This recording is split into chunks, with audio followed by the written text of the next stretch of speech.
आप सबका स्वागत है बैंक सतेरू चैनल पर। आज जो यहाँ पे डिस्कस करेंगे हम 26 जून का डेली करंट अफेयर डिस्कस करने वाले हैं। तो विदाउट वेस्टिंग एनी टाइम मैं आपका दोस्त हीरकनाथ नेशनल अफेयर की तरफ पहले ले चलता हूँ। तो नेशनल अफेयर से पहले चलेंगे तो आपको मिलेगा रथ यात्रा। रथ यात्रा 2025 उड़ीसा में हो रहा है। रथ यात्रा के बारे में बात करें तो रथ यात्रा जो है जगन्नाथ यात्रा ही बोला जाता है, ठीक है। तो यहाँ पे बहुत अलग अलग जगह से लोग आते हैं और इकट्ठा होते हैं पूजा करने के लिए। पिलग्राम जो है इकट्ठा होते हैं। तो इसी कारण की वजह से जो ईस्टर्न कोस्ट रेलवे है जिसका हेडक्वार्टर को भुवनेश्वर उड़ीसा में मिलेगा, इन्होंने एक ऐप लॉन्च किया है जिसका नाम है ईस्टर्न कोस्टल रेलवे यात्रा ऐप। ये ऐप किसके लिए लॉन्च किया गया है कि जो भी पिलग्राम जो ट्रैवल करके आने वाले हैं उड़ीसा में पुरी में, तो उनको जो है हेल्प करें ट्रैवल के लिए, ठीक है।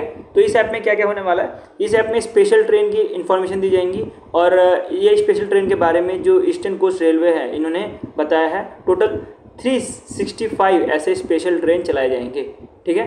तो ये बहुत भीड़ हो जाती है, तो भीड़ को मैनेज करने के लिए टोटल 365 स्पेशल ट्रेन चलाए जाएंगे। तो स्पेशल ट्रेन का इन्फॉर्मेशन रहने वाला है, उसके साथ लॉगिंग का भी रहने वाला, रिटायरिंग रूम जो रहता है रेलवे में उसका भी इन्फॉर्मेशन इस ऐप में रहने वाला है। टिकट काउंटर के बारे में इन्फॉर्मेशन रहने वाला है, कुछ इंक्वायरी चाहिए तो उसके ऊपर रहने वाला है। बाकी सारे आप फैसिलिटी यहाँ पे देख सकते हो, ठीक है। इवन जो रिचुअल शेड्यूल्स हैं वो भी जो है इसी ऐप के अंतर्गत रहने वाला है, ठीक है। तो ये ऐप किसने लॉन्च किया है, ईस्टर्न कोस्ट रेलवे ने लॉन्च किया है। रेलवे के बारे में बात करें तो रेलवे के डिफरेंट क्या रहते हैं, जोन रहते हैं, ठीक है। Eastern zone, western zone, northern zone, southern zone. उसमें से जो ईस्टर्न कोस्टल जोन है, ईस्ट कोस्ट जोन है, उन्होंने ये ऐप लॉन्च किया। ये चीज़ आपको ध्यान देते हुए चलना है। अब रथ यात्रा के बारे में बात करें, रथ यात्रा 2025 ये जगन्नाथपुरी यात्रा के तौर पे जाना जाता है। ये 25 जून से लेके 7 जुलाई तक जो है ये यात्रा होता है। यहाँ पे डिफरेंट लोकेशन से जो है पिलग्राम्स आते हैं और इकट्ठा होते हैं पूजा करने के लिए, ठीक है। तो ये जगन्नाथ जो गॉड है उनके साथ ही जो उनके भाई है वो दोनों का भी इधर पूजा होता है, ठीक है। तो ये जो ऐप जो लॉन्च किया एक तरह डिजिटल माइलस्टोन होने वाला है रेलवे पिलग्राम सपोर्ट के तौर पे, जो कि इंश्योर करता है स्मूथ और सेफ ट्रैवल। तो ये जो लैक्स ऑफ डिवोटीज आने वाले हैं रथ यात्रा में उन्हों के लिए जो है ये लॉन्च किया गया है। सिंपल सा न्यूज़ है, इतना कुछ हार्ड न्यूज़ नहीं है कि जो ये ऐप है जो ECRO यात्रा ऐप है, इसको लॉन्च किया गया है ईस्टर्न या तो ईस्ट कोस्ट रेलवे के द्वारा। इसका हेडक्वार्टर भुवनेश्वर में मिलेगा। और ये किस लिए लॉन्च किया गया है कि जो रथ यात्रा होने वाली है पूरी उड़ीसा में, वहाँ पर जो पिलग्राम आने वाले हैं उनके लिए, ठीक है। तो छोटी सी न्यूज़ है और इंपॉर्टेंट न्यूज़ भी है, तो इसको देखते हुए चलेंगे हम पहली बार। अब हम चलते हैं दूसरी न्यूज़ पे। तो दूसरी न्यूज़ आ रहा है हमारे त्रिपुरा की तरफ से। अभी हमने रिसेंटली पढ़ा था कि गोवा ने अपना 100% डिक्लेयर कर दिया कि 100% वो लिटरेसी अचीव कर चुका है। तो अब त्रिपुरा भी आई है और त्रिपुरा जो है तीसरी स्टेट बनी है हमारे इंडिया में जिन्होंने 100% तो नहीं बट 95+ लिटरेसी रेट अचीव कर ली है, ठीक है। तो त्रिपुरा की लिटरेसी रेट के बारे में बात करें तो अभी है 95.6%, ठीक है। ये किया गया है अंडर ULLAS, ठीक है, उल्लास के नाम से जान सकते हो। तो ये उल्लास के बारे में ऑलरेडी आपको अच्छे से पढ़ाया था और ये उल्लास का फुल फॉर्म देखोगे तो understanding life long learning all for all in society. इसको 2022 में लॉन्च किया गया था बाय मिनिस्ट्री ऑफ एजुकेशन और ये जो है सेंटर स्पॉन्सर स्कीम है, ठीक है। सेंटर स्पॉन्सर स्कीम क्या, इसके अंदर सेंटर पैसा लगाएगी, इसके साथ जो है स्टेट गवर्नमेंट भी पैसा लगाएगी, इसलिए इसको सेंटर स्पॉन्सर स्कीम के तौर पे जाना गया है, ठीक है। अब हमने ये तो चीज़ पढ़ ली कि क्या है त्रिपुरा जो है तीसरी नंबर पे बनी है, बट हमें ये भी याद रखना पड़ेगा कि टॉप 3 में कौन है। अभी मैंने आपको ऑलरेडी बताया गोवा के बारे में बात करें तो गोवा ने ऑफिशियली बोला है कि ये 100% अचीव कर लिया है लिटरेसी रेट, लेकिन गोवा का अगर एक्चुअल वैल्यू के बारे में बात करें 99.7% के आसपास है, लेकिन गवर्नमेंट के बारे में पता ही होगा थोड़ा ज़्यादा दिखाती है, तो इन्होंने 100% डिक्लेयर कर दिया है। सेकेंड स्टेट जो मिलने वाली वो आपको मिजोरम मिलेगी। मिजोरम के बारे में बात करें तो 98.2% अभी लिटरेसी रेट है और त्रिपुरा के बारे में बात करें तो इनका 95.6% रेट है। अगर गवर्नमेंट ऑफ इंडिया के बारे में बात करें तो गवर्नमेंट इंडिया का क्राइटेरिया है, अगर कोई भी स्टेट 95+ तक लिटरेसी रेट अचीव कर लेती है तो उसको फुली लिटरेसी स्टेटस दिया जाता है। तो इसी के से आपको दिखता होगा कि कभी भी अगर कोई स्टेट अगर 95+ लिटरेसी रेट अगर क्रॉस कर लेती है तो वो जो है न्यूज़ में आ जाती है, ठीक है। और गवर्नमेंट का प्लान है कि फुली लिटरेचर बनाना जितने भी स्टेट्स है 2030 तक। तो अभी 3 स्टेट दिखे हैं, फ्यूचर में और भी स्टेट्स देख सकते हैं। नेक्स्ट न्यूज़ में चलते हैं। तो नेक्स्ट न्यूज़ एक तरह का सर्वे है कि इंडिया का पहला हाउस होल्ड इनकम सर्वे होने वाला है और ये 2026 फेब में लॉन्च होगा। अब ये सर्वे क्या करने वाला है, हाउस होल्ड इनकम। अब हाउस होल्ड कितना पैसे कमाता है, एक फैमिली में मान लेते 4 पर्सन हैं, उसमें से 2 लोग पैसे कमाते हैं 2 लोग कितना पैसा कमाते हैं और कितना उसका खर्चा है, ठीक है, वो 4 लोग का कितना खर्चा है, वो इस सर्वे के अंतर्गत देखा जाएगा। इस सर्वे के बारे में बात करें तो ये survey ministry of statistics and programme implementation ने एक 8 मेंबर की टेक्निकल एक्सपर्ट ग्रुप या तो कमेटी बनाई गई है, जिसको चेयर करेंगे सुरजीत एस भाला जी, जो कि अभी के टाइम पे फॉर्मर एग्जीक्यूटिव डायरेक्टर है IMF के, ठीक है, फॉर्मर ED है फॉर इंडिया एट IMF। और ये इनका काम क्या रहने वाला है, इस कमेटी का काम रहेगा कि एक फुल फ्लैश डेटा बनाने का हाउस होल्ड इनकम पर, ठीक है। और ये जो सर्वे है ये नेशनल स्टैटिस्टिक्स ऑफिस जो है करने वाली है, ये चीज़ आपको ध्यान देते हुए चलना है, ठीक है। अब इसके बारे में पढ़े क्या करने वाला है ये सर्वे जो है data gap in income distribution को जो है हेल्प करने वाला है। जो डेटा गैप है कि जितना इनकम कमाते हैं और कितना जो खर्चा हो जाता है उसके बीच में, तो वो जो है कवर करने का काम करेगा। इसके साथ टेक्निकल इम्पैक्ट क्या क्या पड़ता है हाउस होल्ड के वेजेस में, वो भी इसके अंतर्गत बताई जाएंगी। उसका रीजनल इनकम जो डिस्पार्टरी है उसको भी जो है एनालाइज किया जाएगा और सपोर्ट किया जाएगा वेलफेयर टारगेटिंग को। तो ये सारी चीज़ें तो इतना इंपॉर्टेंट है नहीं, इंपॉर्टेंट जो है मैंने आपको ऊपर दे दिए हैं, ठीक है। बस एक सर्वे का जो है ओवरव्यू पता लगाने के लिए आपको यहाँ पे इन्फॉर्मेशन दे के रखी है। नेक्स्ट न्यूज़ में बढ़ते हैं। नेक्स्ट न्यूज़ आ रहा है सेंट्रल गवर्नमेंट की तरफ से। तो सेंट्रल गवर्नमेंट ने जो ओल्ड पेंशन स्कीम के बारे में पता होगा, ओल्ड पेंशन स्कीम के बारे में पढ़े तो ओल्ड पेंशन स्कीम में जो है बेनिफिट पहले जो मिलता था, अब जो न्यू पेंशन स्कीम है उसके अंतर्गत नहीं मिलता सेंट्रल गवर्नमेंट को। तो जो डिपार्टमेंट ऑफ पेंशनर वेलफेयर जो है इन्होंने अलाउ किया कि सेंट्रल गवर्नमेंट एम्प्लॉय जो है under the unified pension scheme के अंतर्गत वो अब लाभ ले सकते हैं ओल्ड पेंशन स्कीम का भी, ठीक है। तो ओल्ड पेंशन स्कीम में बहुत सारे बेनिफिट्स थे जो कि अभी न्यू पेंशन स्कीम के अंतर्गत नहीं मिलते हैं, ठीक है।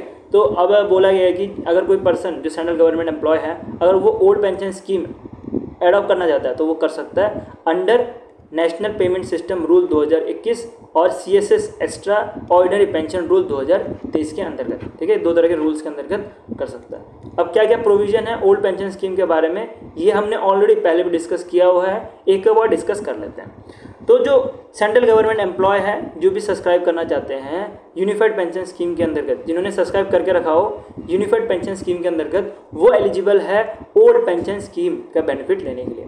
अब इसके लिए कुछ एलिजिबिलिटी क्राइटेरिया भी है। ये तभी एलिजिबल है अगर मान लेते हैं कि अगर सर्विस के समय अगर उनका देहांत हो गया तब एलिजिबल है।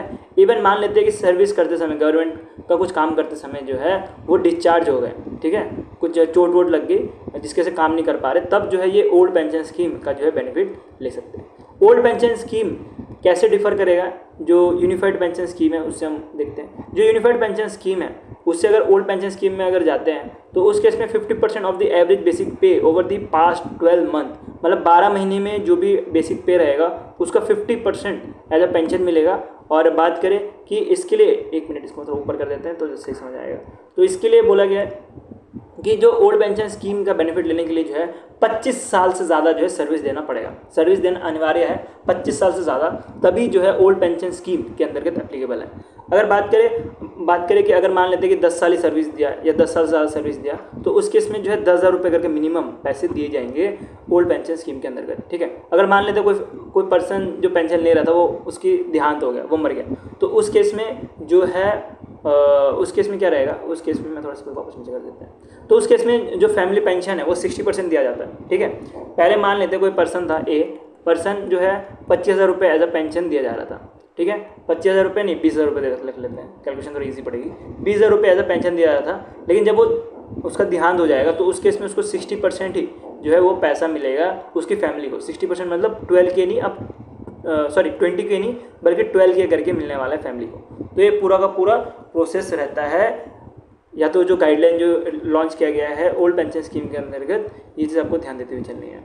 अब आपको ये एक चीज़ पता होगी कि जब अभी पेंशन दी जाती है NPS के अंतर्गत भी, तो कुछ ना कुछ गवर्नमेंट कंट्रीब्यूट करती है, कुछ जो एम्प्लॉय रहते हैं उनको कंट्रीब्यूट करना पड़ता है। तो इसके अंतर्गत देख सकते हो, एक चीज़ ध्यान देना है यहाँ पे कि जो कंट्रीब्यूशन है एम्प्लॉय का वो 10% ऑफ द बेसिक रहने वाला है, बाकी गवर्नमेंट जो है 18.5% पे करेगी, ठीक है। और NPS के बारे में बात करें तो NPS में 14% के आसपास किया जाता है, लेकिन जो ओल्ड पेंशन स्कीम है इसके अंतर्गत जो गवर्नमेंट है वो जो है 18.5% जो है देने का काम करेगी। अब ग्रेजुएटी के बारे में बात करें तो 25 लाख रुपए जो है एज ग्रेजुएटी दी जाएंगी जो यूनिफाइड पेंशनर हैं उनको।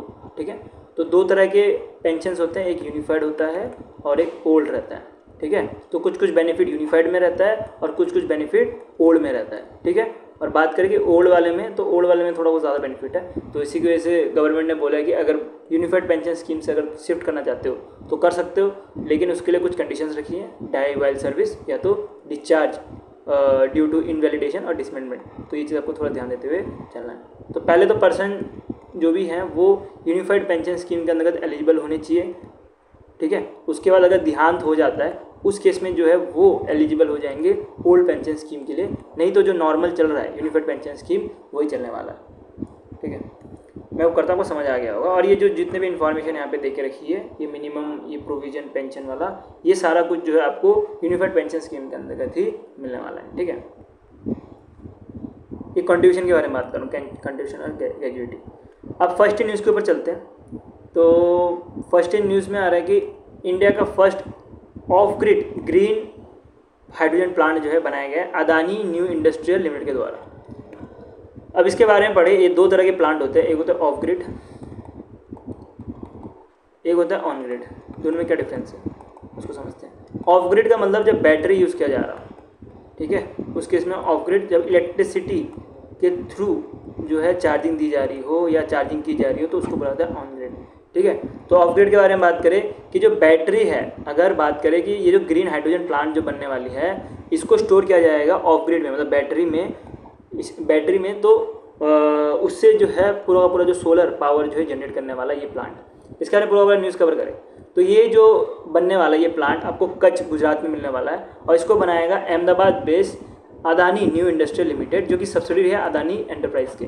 इसको बनाया जाएगा ग्रीन हाइड्रोजन मिशन के अंतर्गत। ग्रीन हाइड्रोजन मिशन के बारे में बात करें 2023 में लॉन्च किया गया था। टोटल $2.4 बिलियन देने की बात की गई थी। ऑफ ग्रिड पावर प्लांट के बारे में आपको ऑलरेडी बता दिया। ऑफ ग्रिड पावर प्लांट वो प्लांट होता है जो कि बैटरी से चलता है और वो रन होगा on the fully solar power पे, अनलाइक जो ग्रिड के थ्रू लिंक होता है। ऑन ग्रिड के अंतर्गत जब इलेक्ट्रिसिटी जो है वो ग्रिड से आती है, ऑफ ग्रिड के अंतर्गत बैटरी से आती है या तो वो सोलर पावर से जो है जनरेट होता है। ठीक है, तो जो भी इलेक्ट्रिसिटी जनरेट होगा इस केस में, ये जो हमारे पास प्लांट है इस केस में वो जो है सोलर पावर के थ्रू जनरेट होगा। इसका एक छोटा सा एग्जांपल लेते हैं तो आपको और अच्छे समझ आएगा। देखो, ये पूरा का पूरा प्लांट है। ठीक है, ये क्या है, ग्रीन हाइड्रोजन प्लांट है, ग्रीन हाइड्रोजन प्लांट है।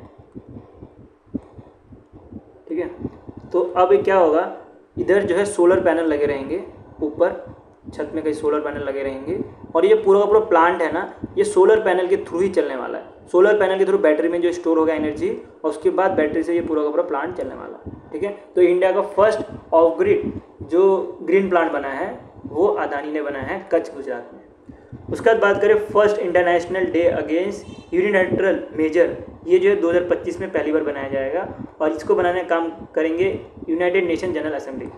ठीक है, तो ये जो है 4 दिसंबर में बनाया जाएगा। इसका एग्जैक्ट डेट याद रखना, 4 दिसंबर 2025 के बाद जो है ये डे बनाया जाएगा। ये डे क्यों बनाया जाता है कि अवेयरनेस क्रिएट करने के लिए about negative impact of unilateral economic trade financial section not based on international law. तो ये पूरा पूरा ऑब्जेक्टिव है, इसको भी ध्यान देना। उससे ज़्यादा इंपॉर्टेंट है इसका डेट ध्यान देते हुए चलना। बैंक अवेयरनेस के ऊपर पढ़ते हैं तो बैंक अवेयरनेस से बहुत इंपॉर्टेंट न्यूज़ आ रहा है आरबीआई की तरफ से। आरबीआई ने अनरिवील किया है आरबीआई प्रोजेक्ट फाइनेंस डायरेक्शन 2025, जो कि एप्लीकेबल होगा बैंक, एनबीएफसी, कोऑपरेटिव बैंक्स और जितने भी रेगुलेटरी आरबीआई से एंटिटीज है सबके लिए, और ये इफेक्ट होगा 1 अक्टूबर 2025 से। अब ये क्या होता है प्रोजेक्ट फाइनेंस, उसके बारे में समझते हैं। प्रोजेक्ट फाइनेंस का मतलब होता है giving loan to big projects. मतलब क्या हुआ कि लोन देना बड़े बड़े प्रोजेक्ट्स को, जैसे कि building road, bridge, railway, power plant, ये सबको अगर पैसा दिया जाता है बैंक के थ्रू तो उसको बोला जाता है प्रोजेक्ट फाइनेंस। तो ये प्रोजेक्ट फाइनेंस के ऊपर ही कुछ डायरेक्शंस लाए गए हैं और प्रोजेक्ट फाइनेंस के अंदर बैंक जो है ना बहुत ज़्यादा पैसा देता है। तो बहुत ज़्यादा पैसा देता है तो आरबीआई उसके ऊपर कुछ रूल्स और रेगुलेशन भी ला के रखती है बैंक के ऊपर। तो वहीं पे जो है कुछ चेंजेस किए गए हैं। तो की चेंजेस के ऊपर बढ़े तो आपको पहले तो मिलेगा टोटल 3 तरह की चेंजेस हैं, पर पहले हम 2 तरह के जो की चेंजेस को कवर करते हैं। तो पहला तो प्रोविजन और ऊपर 2 डेडलाइन, ये 2 चीज़ देखते हैं। ठीक है, तो पहले प्रोविजन के ऊपर देखते हैं कि प्रोविजन में क्या कहा गया है कि अब जो बैंक है उसको कम पैसा एज अ बैकअप रखना पड़ेगा, ठीक है।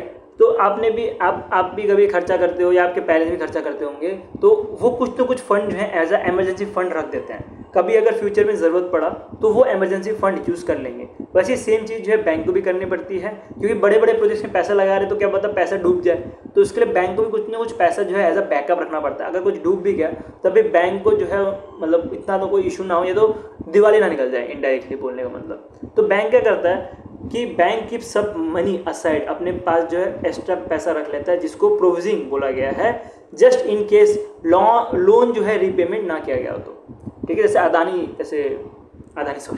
नहीं,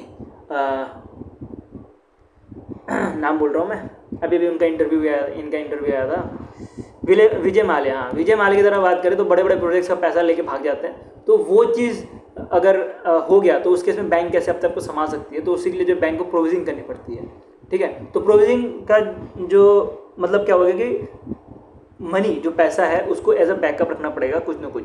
तो आरबीआई इसमें कुछ रूल्स और रेगुलेशन लाए थे पहले, और अब कुछ चेंजेस किए गए हैं।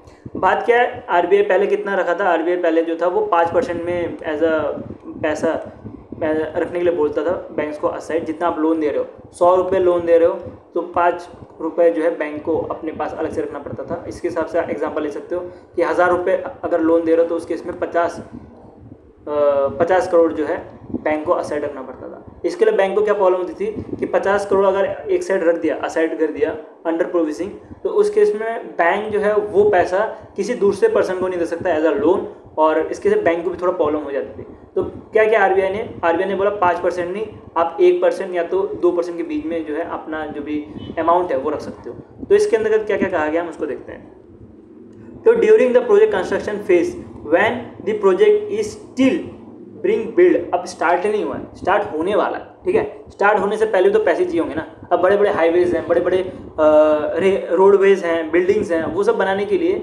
स्टार्टिंग में ही पैसा चाहिए होता है। तो स्टार्टिंग में जब बैंक के पास कोई भी अगर कंपनी पैसा लेने जाए तो उस केस में बात करते हैं, अगर बड़े बड़े इंफ्रास्ट्रक्चर जैसे हाईवेज हो गए तो उस केस में बैंक को बोला गया है कि 5% एज अ प्रोविजन रखना है, मतलब 5% जो है एज अ बैकअप के लिए रखना है। अगर बात करें कमर्शियल रियल एस्टेट की, जहाँ पे मॉल का एग्जांपल ले सकते हो, किसी को मॉल बनाना है, तो उस केस में बैंक को जो है 1.25% एज अ बैकअप के तौर पे रखना है पैसा। और बात करें अगर रेजिडेंशियल और अदर्स के बारे में तो 1% ही रखने के लिए बोला गया। हाँ, थोड़ा सा नॉइज़ आ रहा होगा बैकग्राउंड में, अगर आ रहा होगा तो थोड़ा इसको इग्नोर करना, ठीक है। थोड़ा काम चल रहा है घर पे तो उसको इग्नोर कर चलते हैं। तो अगर बात करें ड्यूरिंग द कंस्ट्रक्शन फेज, उस केस में आपको याद रखना है 1% इंफ्रास्ट्रक्चर के लिए, और अगर बात करें मॉल वॉल बनाने के लिए तो 1.25% रखने के लिए। पहले ये 5% था, अब इसको रिड्यूस कर दिया गया कि बैंक जो है ज़्यादा से ज़्यादा लोन दे पाए लोगों को। अगर बात करें अब तो पैसे दे दिए, अब पैसे तो हमने दे दिए, बैंक ने पैसे दे दिए जब प्रोजेक्ट स्टार्ट हुआ तब। अब बात करें प्रोजेक्ट रनिंग के फॉर्म में, अब प्रोजेक्ट तो ऐसा नहीं कि 10 दिन में तैयार हो जाएगा, 1 साल 2 साल 3 साल 5 साल भी लग सकते प्रोजेक्ट तैयार होने में। तो जब रनिंग के केस में बैंक को बोला गया है कि जब प्रोजेक्ट रनिंग हो रहा हो तो उस केस में 0.40% जो है इंफ्रास्ट्रक्चर केस में पैसा एज अ बैकअप के तौर पर रखना है। रेजिडेंशियल केस में जो है 0.75% के तौर पे जो है बैकअप में रखना है। और अदर रियल एस्टेट के बारे में बात करें, कमर्शियल रियल एस्टेट के बारे में बात करें तो उसमें 1% करके रखना है, ठीक है। तो यहाँ पे मैंने यहाँ पे आपको एक नोट भी देकर रखा है, before the construction phase provision up to 5%। इससे पहले जो है 5% रखना पड़ता था, बट अब जो है लोअर रखना है, जिसके से बैंक और कंपनीज दोनों को ही हेल्प होंगी अपना लोन देने के लिए। बैंक को भी हेल्प होगी लोन देने के लिए, इवन कंपनी को भी जो है ज़्यादा से ज़्यादा जल्दी जो है लोन मिल जाएगा।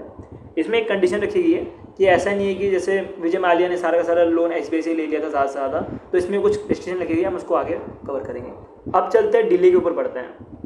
डिले के ऊपर क्या बोला गया है बैंक के द्वारा, आरबीआई के द्वारा बोला गया कि एक्स्ट्रा प्रोविजन रखा गया अगर प्रोजेक्ट अगर डिले हो गया तो if the project is not completed on time. मान लेते कि कंपनी ने बोला कि हम जो 3 साल में पूरा प्रोजेक्ट कंप्लीट कर देंगे, अगर मान लेते कि 3 साल में कंप्लीट नहीं हो पाया और डिले हो गया, DCCO मतलब डिले ऑफ कमर्शियल ऑपरेशन में तो उस केस में कुछ एक्स्ट्रा प्रोविजन भी रखना पड़ेगा, मतलब कुछ एक्स्ट्रा बैकअप भी रखना पड़ेगा। अब मान लेते हैं कि कंपनी ने बोला हम जो है 3 साल में जो है ख़त्म कर देंगे पूरा प्रोजेक्ट बैंक को, तो बैंक ने क्या किया, बैंक ने बोला हम जो है 1% इंफ्रास्ट्रक्चर के तौर पे रख लेते हैं और बाकी जो है जब 3 साल तक रनिंग हो रही है तो 0.4% रख लेते हैं। अब कंपनी वो बोल रहा है कि हम 3 साल में ख़त्म नहीं कर पाएंगे प्रोजेक्ट, 3 साल कंप्लीट हो गए, अब हम ख़त्म नहीं कर पाएंगे, हमें और 2 साल या 3 साल और चाहिए। तो उसके लिए बैंक क्या करेगी, बैंक जो है एक्स्ट्रा और बैकअप रखने के लिए बोला गया है, एक्स्ट्रा पर क्वार्टर करके रखने के लिए बोला गया। हर 3 महीने में जो है 0.375% जो है पर क्वार्टर इंफ्रास्ट्रक्चर रखने के लिए बोला गया है। ये तो रखना ही है, ये तो बैकअप रखना ही है, उसके अलावा जो है 0.375% पर क्वार्टर का रखने के लिए बोला गया है। अगर अदर प्रोजेक्ट के बारे में बात करें, अदर प्रोजेक्ट में जो है 0.5625% रखना गया है पर क्वार्टर। बहुत डिफिकल्ट है, 2 डिजिट याद कर लो अभी के टाइम पे, जब एग्जाम सामने आएगा तो पूरा एग्जैक्ट याद कर लेना। अब बात करते हैं अलाउड डिले टाइम, मतलब some time project get delayed. अब प्रोजेक्ट मान लेते हैं कि 2 साल में कंप्लीट हो जाएगा बोला था, अब उससे भी ज़्यादा डिले हो रहा है, ठीक है, और उससे भी ज़्यादा डिले हो ना पाए, मैंने आपको बोला 2 साल 3 साल के लिए जो है लिमिट रखना है। अगर उससे ज़्यादा डिले मान लेते हैं कि कोई कंपनी बोल रही है कि हमें 4 साल 5 साल लग जाएगा, तो उस केस में बोला गया है कि वो DCCO एक्सचेंज के अंतर्गत नहीं आएगा, क्योंकि इसके अंदर एक टाइम भी सेट कर दिया गया है। सिर्फ परसेंटेज सेट नहीं किया गया है, इसके साथ जो है टाइम भी सेट कर दिया गया है।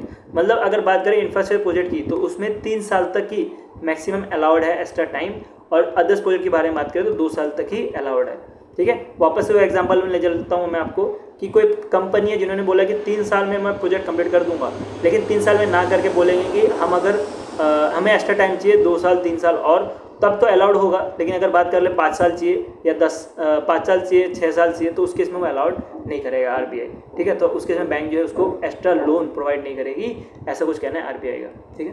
तो ये पूरा गाइडलाइन RBI ने रिलीज़ किया है, जो कि आपको डिटेल में पढ़ना है, और मैंने आपको यहाँ पे डिटेल में और सिंपलेस्ट फॉर्म में समझाने की पूरी कोशिश की गई है। अगर बात करें कुछ अदर्स रूल्स की, मैंने आपको बताया था कि सारे जितने भी बैंक्स हैं, ऐसा नहीं कि एक ही बैंक से सारा का सारा पैसा उठा लिया जिसके से बैंक के ऊपर ज़्यादा प्रेशर पड़े, तो इसी कैसे बोला गया है कि minimum share for each lender, कुछ एक क्राइटेरिया भी लगाया कि मिनिमम इतना ही पैसा दे पाएंगे। अगर बात करें कोई प्रोजेक्ट है जो कि 1500 करोड़ रुपए का है, तो 1500 करोड़ और उसका लेस का अगर प्रोजेक्ट हो तो उसके इसमें सिर्फ 10% ही जो है पैसा उठा सकता है मिनिमम शेयर पर बैंक से, ठीक है। हर एक बैंक से जो है मिनिमम 10% ही उठा सकता है, ठीक है। तो 1500 करोड़ है तो 150 करोड़ रुपए जो है उठा सकता है एक बैंक से, बाकी बैंक से उठाओ, ऐसा कुछ कहना है RBI का। अगर मोर देन 1500 करोड़ रुपए हो तो 150 करोड़ रुपए या तो 5% जो भी ज़्यादा हो उतना ही उठा सकता है हर एक बैंक से वो कंपनी, ठीक है। तो ये पूरा रूल्स और रेगुलेशंस है। इसके साथ कुछ एक्स्ट्रा इन्फॉर्मेशन भी है, जैसे कि अगर बात करें 1 अक्टूबर 2025 से पहले अगर किसी ने लोन लेके रखा हो तो उसके ऊपर जो पुराना जो रूल चल रहा था वैसे ही लगने वाला है। अगर बात करें 1 अक्टूबर के बाद ले रहा हो तो उसके लिए जो अभी नया रूल लेके आए हैं, जो मैंने आपको प्रॉपर समझाया, ये लगने वाला है।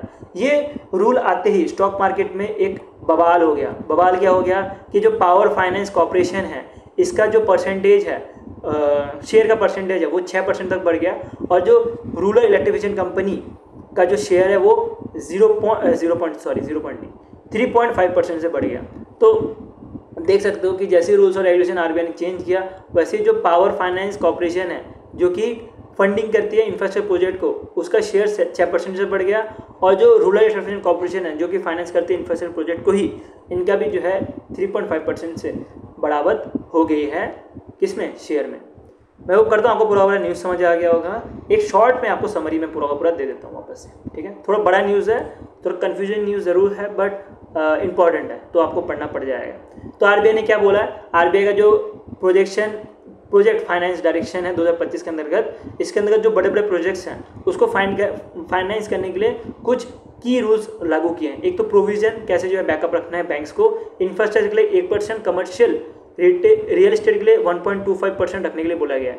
अगर बात करें कि अगर प्रोजेक्ट रनिंग हो तो उसके इसमें 0.4% जो इंफ्रास्ट्रक्चर प्रोजेक्ट के लिए रखने के लिए बोला गया है, और रेजिडेंशियल के लिए 0.75% रखने के लिए बोला गया है। अगर बात करें डेडलाइन की, टोटल 3 साल तक एक्स्ट्रा टाइम दे सकते हैं बैंक, और उसके लिए जो है पर क्वार्टर बैंक को जो है 0.375% इंफ्रास्ट्रक्चर प्रोजेक्ट के लिए असाइड रखना पड़ेगा, और बाकी चीज़ भी आप वापस से यहाँ से पढ़ सकते हो। अगर वीडियो समझ नहीं आया हो, अगर आपको पूरा चीज़ समझ नहीं आएगी तो एक बार रिवाइंड करके देख लेना, चीज़ समझ आ जाएगी। अब बढ़ते हैं हम इंडेक्स और रैंकिंग के ऊपर। तो एक परफॉर्मेंस ग्रेडिंग इंडेक्स 2.0 लॉन्च किया गया है, जिसके अंतर्गत जो स्कूल्स हैं उसको डिफरेंट ग्रेड में बांटा जाता है और टोटल 0 से लेकर 1000 तक जो है स्कोर दी जाती है। ठीक है, डिफरेंट कैटेगरी में 0 से लेकर 1000 तक स्कोर दी जाती है। ये स्कोर देने का काम होता है department of school and literacy का। तो टॉप परफॉर्मर के बारे में बात करें तो टॉप परफॉर्मर आपको 36 चंडीगढ़ मिलने वाली है। ठीक है, छत्तीसगढ़ नहीं, चंडीगढ़ मिलने वाली है। तो चंडीगढ़ को जो ये स्कोर मिला है, आप देख सकते हो कि 703 स्कोर मिला है और ग्रेड जो है आपको प्रशिक्षण 1 के अंतर्गत मिला है। ठीक है, तो ये जो है 701 से लेके 760 तक ग्रेड है। इसके बाद भी ग्रेड है, 707 से ऊपर भी ग्रेड्स हैं। टोटल टॉप 4 वाले ग्रेड जो हैं ये अब तक कोई भी स्टेट अचीव नहीं कर पाया है, ऐसा कुछ कहना है इस इंडेक्स में। ठीक है, टॉप में चंडीगढ़ है, लेकिन चंडीगढ़ भी जो है वो जो प्रशिक्षण 1 है उस लेवल तक ही पहुंच पाई है, जिसमें आपको 107 से लेके 101 से लेके 160 तक जो है स्कोर मिलने वाली है। टोटल चंडीगढ़ के बारे में बात करें तो टॉप 3, टॉप 10, टॉप रैंक में टोटल लास्ट 3 साल से जो कंटिन्यू टाइम से आई जा रही है। ठीक है, तो इसके अंतर्गत एवेल्यूट किया जाता है स्कूल एजुकेशन को और उनको जो डिफरेंट ग्रेड दिया जाता है। ठीक है, अगर लोएस्ट के बारे में बात करें तो लोएस्ट में आपको मिजोरम मिलने वाला है, और लोएस्ट भी पूछा जा सकता है। तो लोएस्ट में आपको मिजोरम मिलने वाला है, जिसमें आपको अकंसी 3 मिलेगा, जिसमें आपको स्कोर 401 से लेकर 460 तक मिलने वाला है। टॉप 3 के बारे में बात करें, टॉप 4 के बारे में बात करें, टॉप 4 में कोई भी स्टेट्स नहीं है और टॉप 4 में आपको दक्ष, उत्कृष्ट, अति उत्तम और उत्तम ही है, उत्तम मिलने वाला है। तो टॉप 4 के अंतर्गत क्या क्या है, दक्ष है, ठीक है, उसके बाद उत्कर्ष है, अति उत्तम है और फिर उत्तम है। तो ये जो टॉप 4 वाला जो आपको दिख रहा है, टॉप 4 कैटेगरी, यहाँ पे कोई भी स्टेट नहीं है। इसके बाद आता है परिक्षण 1, ठीक है, तो उसमें जो है चंडीगढ़ है और लास्ट में आपको मिलेगा मिजोरम जो कि आकांक्षी 3 पे है। ठीक है, ये चीज़ ध्यान देते हुए चलना, और अगर थोड़ा प्रोनाउंसिएशन मिस्टेक हो रहा हो थोड़ा संभाल लेना, मेरा जो प्रोनाउंसिएशन खराब है।